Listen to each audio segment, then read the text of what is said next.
ये कथा है उस वीर भूमि की जहां की मिट्टी में शौर्य की सुगंध बसती थी, जहां की हवाएं रणबांकुरों के जय घोष से गूंजती थी और जहां का हर कण बलिदान की अमर कहानी कहता था। ये वही भूमि था जहां राजा केवल सिंहासन पर नहीं बल्कि रणभूमि में भी जन्म लेते थे। इसी भूमि से उठे महाराजा सुहेलदेव, एक ऐसा नाम जिसने विदेशी आक्रांताओं के घमंड को चूर चूर कर दिया।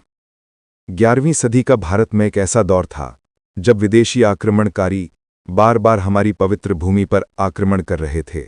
मंदिरों को लूटा जा रहा था, निर्दोषों का संहार किया जा रहा था और हिंदुस्तान की जड़ों को हिलाने की कोशिशें हो रही थी।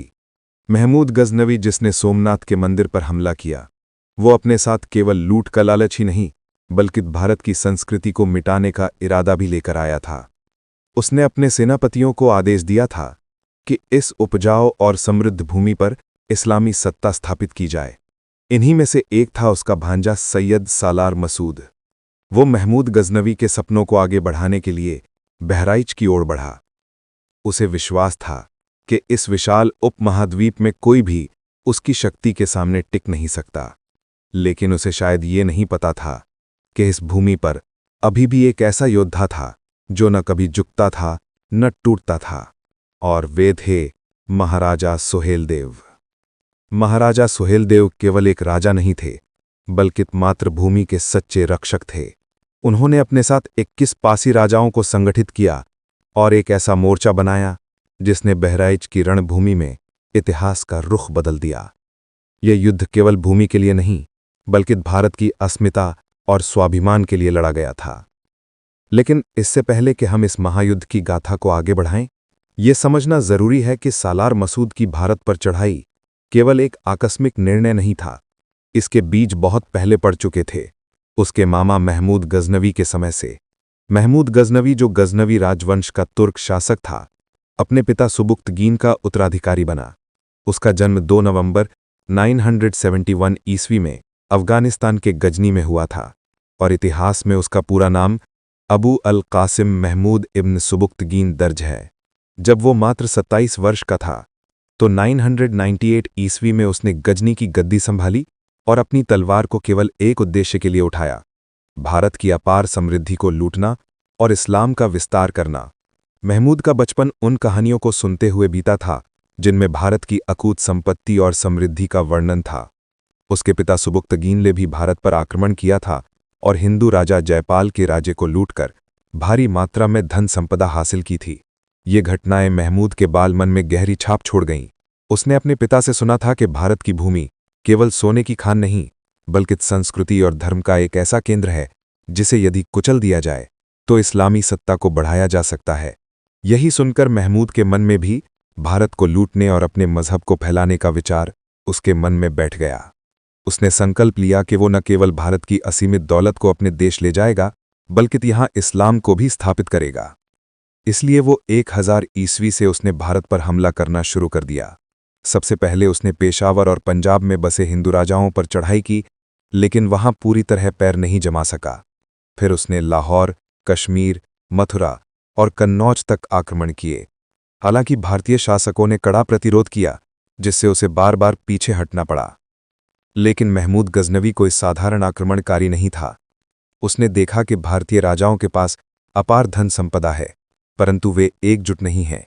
इस कमजोरी का फायदा उठाने के लिए उसने एक नई रणनीति बनाई। अचानक हमला करो, लूटो और गजनी लौट जाओ। जब तक भारतीय शासक जवाबी हमला करने के लिए तैयार होते तब तक वो पहले ही अपने राज्य में लौट चुका होता। ये रणनीति इतनी घातक साबित हुई कि एक के बाद एक कई राजाओं को इसका शिकार बनना पड़ा। गजनवी ने सबसे पहले 1001 ईस्वी में अपने पिता सुबुक्तगीन के ही विरोधी हिंदू शाही राजा जयपाल पर हमला किया। वही राजा जिसे महमूद गजनवी के पिता सुबुक्तगीन एक बार पहले ही हरा दिए थे। इस बार गजनवी ने भी राजा जयपाल को पराजित कर पेशावर पर कब्जा कर लिया। जयपाल ने इस अपमान को सहन नहीं किया और उसने आत्महत्या कर ली। इसके बाद उसका पुत्र आनंद पाल अपने पिता का बदला लेने के लिए लड़ा, लेकिन वो भी गजनवी की रणनीति के आगे टिक नहीं पाया। महमूद ने इसे ही छोटे मोटे 15 युद्ध भारत में किए। उसने एक के बाद एक छोटे हिंदू राजाओं पर आक्रमण किया और उन्हें संभलने का मौका भी नहीं दिया। जब तक भारतीय राजा अपनी सेना लेकर तैयार होते तब तक वो यहाँ का धरोहर लूटकर गजनी भाग जाता। लेकिन उसका 16वां युद्ध सोमनाथ पर आक्रमण था, जो आज भी हिंदुस्तान के इतिहास में एक काले धब्बे की तरह दर्ज है। महमूद को किसी ने बताया था कि सोमनाथ सिर्फ एक मंदिर नहीं बल्कि अपार संपत्ति का भंडार है। उसके जासूसों ने उसे सूचना दी, महमूद, ये मंदिर इतना समृद्ध है कि यहां से लूटी गई संपत्ति से गजनी को सोने से ढका जा सकता है। बस ये सुनते ही महमूद का लालच और कट्टरता एक साथ जाग उठा। उसे अपने मजहबी जुनून को पूरा करने का मौका भी मिल रहा था और साथ ही अपार संपत्ति लूटने का स्वर्ण अवसर भी। उसने तुरंत एक भीषण योजना बनाई। कैसे भी करके सोमनाथ के सारे खजाने को लूटा जाए, वहां के शिवलिंग को तोड़ दिया जाए और भारत की आत्मा को कुचल दिया जाए। इसलिए वो 1000 ईस्वी में गजनी से एक विशाल सेना निकली। उसकी संख्या 30,000 से भी अधिक थी। ये कोई साधारण सेना नहीं थी, बल्कि रक्त पिपासु सैनिकों का एक ऐसा झुंड था जो केवल हत्या और विध्वंस के लिए प्रशिक्षित किया गया था। घोड़ों की टापों से धूल उड़ रही थी, सैनिकों की तलवारें चांदनी में चमक रही थी और युद्ध घोष के साथ वह गुजरात की ओर बढ़ रहे थे। लेकिन गुजरात की धरती सिर्फ लूट के लिए खुली नहीं थी। जैसे ही महमूद की सेना आगे बढ़ी, छोटे छोटे गढ़ों और दुर्गों के योद्धाओं ने उसका रास्ता रोकने की कोशिश की। तलवारें टकराईं, भाले सनसनाते हुए दुश्मनों के सीने चीरने लगे। भारतीय वीरों ने पूरी शक्ति से प्रतिरोध किया, लेकिन महमूद की विशाल सेना के सामने ये छोटे राज्य ज्यादा देर तक टिक नहीं सके। धीरे धीरे रास्ता साफ होता गया और फिर वो क्षण आया जब महमूद की सेना सोमनाथ के पवित्र द्वार पर खड़ी थी। तभी उसने देखा कि सोमनाथ मंदिर के प्रांगण में हजारों राजपूत योद्धा अपने घोड़ों पर खड़े थे। तलवारें मयान से बाहर निकल चुकी थीं, भाले आकाश की ओर तने हुए थे और उनकी आंखों में एक ही संकल्प था, मृत्यु स्वीकार है परंतु पराजय नहीं। यह युद्ध केवल जमीन के एक टुकड़े के लिए नहीं था, यह संघर्ष धर्म की रक्षा के लिए था। यह समर्पण केवल राजा के प्रति नहीं बल्कि स्वयं शिव के प्रति था, जो उनके आराध्य और रक्षक थे। तभी महमूद गजनवी की सेना ने पहला हमला किया। महमूद के सैनिकों ने मंदिर की दीवारों को गिराने की कोशिश की, लेकिन जैसे ही वे आगे बढ़े, राजपूतों ने उन पर वज्र की तरह टूट पड़े। तलवारें टकराईं, खून की धाराएं बहने लगीं और देखते ही देखते दुश्मनों के शव मंदिर की सीढ़ियों पर गिरने लगे। मंदिर प्रांगण में एक ही गर्जना गूंजी, हर हर महादेव। इस भयानक प्रतिरोध को देखकर महमूद कुछ देर के लिए ठिठक गया।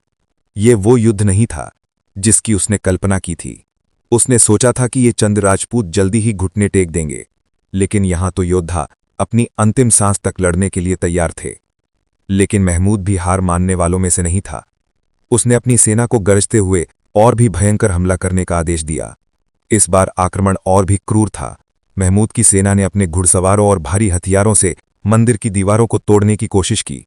हर कदम पर राजपूत योद्धा शौर्य का परिचय दे रहे थे, लेकिन उनकी संख्या कम थी और शत्रु अनगिनत थे।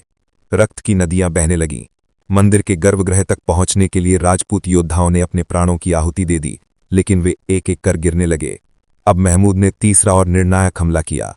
इस बार गजनवी की सेना मंदिर के अंदर घुस चुकी थी। ये अब कोई युद्ध नहीं रहा, ये खुला नरसंहार था। हर दिशा में चीख पुकार गूंज रही थी। तलवारों की टकराहट और मरते हुए योद्धाओं की गर्जना हवा में घुल चुकी थी, लेकिन कोई भी राजपूत पीछे नहीं हटा। जो जहां था वहीं लड़ता रहा। कुछ ने तो प्राण त्यागने से पहले अपने खून से मंदिर की सीढ़ियों को भी लाल कर दिया। लेकिन संख्या का खेल क्रूर होता है। अंततः प्रत्येक राजपूत योद्धा भी गिर गया। अब महमूद मंदिर के गर्भगृह में प्रवेश कर चुका था। मंदिर के गर्भगृह में शिवलिंग अपनी पूरी दिव्यता के साथ प्रतिष्ठित था। हजारों वर्षों से यह हिंदू आस्था का केंद्र रहा था। अब इसके सामने महमूद गजनवी खड़ा था। उसकी आंखों में क्रूरता थी और हाथ में हथौड़ा। उसने अपने सैनिकों से गर्जना की, इसे तोड़ दो। कुछ सैनिक पीछे हटे। वे जानते थे कि यह कोई साधारण पत्थर नहीं था, ये भारत की आत्मा थी। लेकिन महमूद के क्रोध के आगे उनकी हिम्मत जवाब दे गई। महमूद ने स्वयं हथौड़ा उठाया और पहला वार किया। शिवलिंग हिला, लेकिन टूटा नहीं। दूसरा वार पड़ा, पत्थर में दरारें आ गई। तीसरा वार किया गया और भारत की आस्था के प्रतीक को खंड खंड कर दिया गया। महमूद केवल यही नहीं रुका, उसने आदेश दिया कि मंदिर की हर मूर्ति को तोड़ा जाए, हर पुजारी को मार दिया जाए। फिर जो हुआ वो इतिहास का सबसे भयानक नरसंहार था। हजारों हिंदुओं को मौत के घाट उतार दिया गया। मंदिर की संपत्ति को लूटा गया। सोना, चांदी, रतन, जवाहरात, अष्टधातु की मूर्तियां, सब कुछ सैकड़ों ऊंटों और घोड़ों पर लादकर गजनी भेज दिया गया।